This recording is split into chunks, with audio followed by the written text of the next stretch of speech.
এগুলো হচ্ছে কামকোয়াট, অরেঞ্জ না। এই কামকোয়াটগুলো, এই যে আমরা অরেঞ্জের উপরের যে বাকলটা ফেলে দেই, এটা কিন্তু পুরোটাই এটা সহ খেতে হয়। আপনারা যারা যারা চিনেন না কামকোয়াট কি, এটি একটি ফ্রুটস, ভিটামিন সি। এই যে দেখুন, দেখতে কত সুন্দর, বাচ্চারা খুব লাইক করে এটি। আর এটি তো ভিটামিন সি সবার জন্যই উপকারী। আর ঠান্ডার দিনে ভিটামিন সি বেশি দরকার, যাদের ঠান্ডা লাগে। ভিটামিন সি বেশি খেলে ঠান্ডাটা দূর হয়ে যায়। যাদের অনেক সময় কাশি হয়, গলা ব্যথা হয়, নাক দিয়ে জল পড়ে, তারা বেশি করে ভিটামিন সি খাবেন।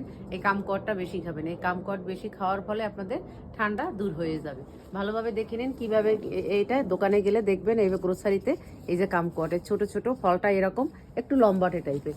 এই যে দেখুন, এই প্রচুর হয়। এই যে এটি হচ্ছে গাছ, এই গাছের থোকায় থোকায় হয় কিন্তু। এই যে দেখুন ফলগুলো কি কি সুন্দর, এরকম থোকায় থোকায়, এই যে থোকায় থোকায় ফলগুলো হবে। এই যে থোকায় থোকায় এই এই এই দিকটায় আছে, এই যে এরকম, এই যে পুরো থোকায় থোকায় কামকট হবে। এই যে ফল এরকম, এই ফলটা চিনে রাখুন আপনারা, যে ঠান্ডা আসলেই এগুলো খাবেন। আর এই গাছ আপনারা কোথায় পাবেন? এটি হোম ডিপো থেকে কিনতে পারেন, হোম ডিপোতে গেলে পাবেন, বা অনলাইনে আপনারা অর্ডার করতে পারেন। এই গাছ আপনারা পেয়ে যাবেন। আর এই ফলটা দেখলেই আপনারা বুঝে যাবেন যে এটি হচ্ছে কামকোয়াট। যারা চিনেন না ভালোভাবে দেখে রাখেন, পরে আবার বলবেন যে দিদিভাই ফলটা তো দেখতে পারিনি, কাছ থেকে ভিডিওটা করুন। এই যে কাছ থেকেই ভিডিওটা করেছি। এই যে দেখুন, এটি হচ্ছে কামকোয়াট,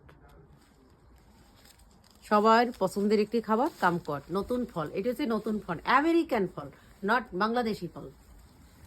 টাটা, সবাই ভালো থাকবেন।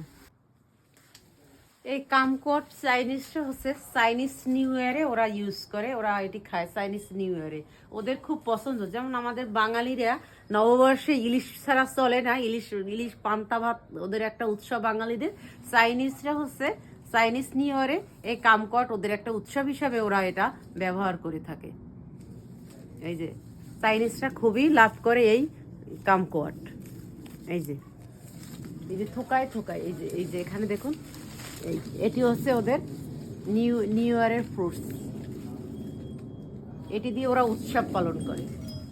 বাঙালিরা যেমন নববর্ষে মিষ্টির হাড়ি নিয়ে আসে, ওরা হচ্ছে গিয়ে ফ্রুটস নিয়ে আসবে। এই যে চাইনিজ ফ্রুটস কামকোয়াট।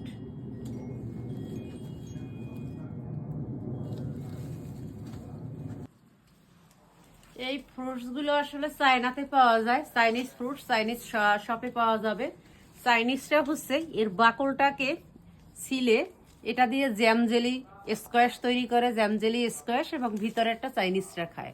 আর যারা আমেরিকান আছে আর আমরা যারা বাঙালি আমেরিকান আছি, আমরা পুরোটাই খেয়ে ফেলি।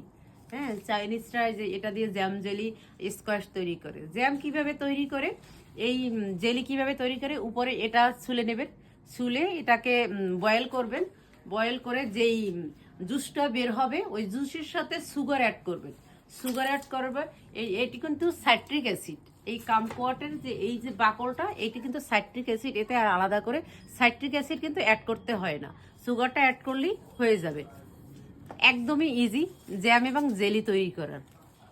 তাই আপনারা এটি দিয়ে জ্যাম জেলি স্কোয়াশ তিনটেই তৈরি করতে পারবেন, জ্যাম জেলি স্কোয়াশ। এবং সেই জেলি দিয়ে আপনারা সকালবেলা ব্রেকফাস্ট করতে পারবেন, রুটির সাথে, রুটি পাউরুটি যে কোনো কিছুর সাথে খেতে পারবেন। এবং বাচ্চাদের দিতে পারবেন জেলি, বাচ্চারা অনেক সময় লাইক করে, এবং যারা সুগার বেশি পছন্দ করেন তারা জেলিটা খেতে পারবেন এটার সাথে সুগার অ্যাড করে। এই যে দেখুন, এই কামকটের জেলিটি বেশ ভালো লাগে খেতে। আপনারা এই কামকট দিয়ে জেলি বানিয়ে নেবেন, বানিয়ে আপনারা ফ্রিজে রেখে দেবেন, সারা বছর ধরে খেতে পারবেন।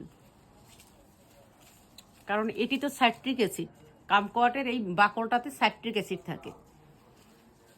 আলাদা করে সাইট্রিক অ্যাসিড আর অ্যাড করতে হবে না, যে নতুন করে সাইট্রিক অ্যাসিড পাউডার বা লেবু থেকে যে সাইট্রিক অ্যাসিডটা আসে, সেটা আপনাদের নতুন করে আর অ্যাড করতে হবে না। এই বাকলটা দিয়েই আপনারা জেলি কিংবা জ্যাম তৈরি করতে পারবেন। প্রচুর পরিমাণে হয়েছে, এই যে প্রচুর পরিমাণে।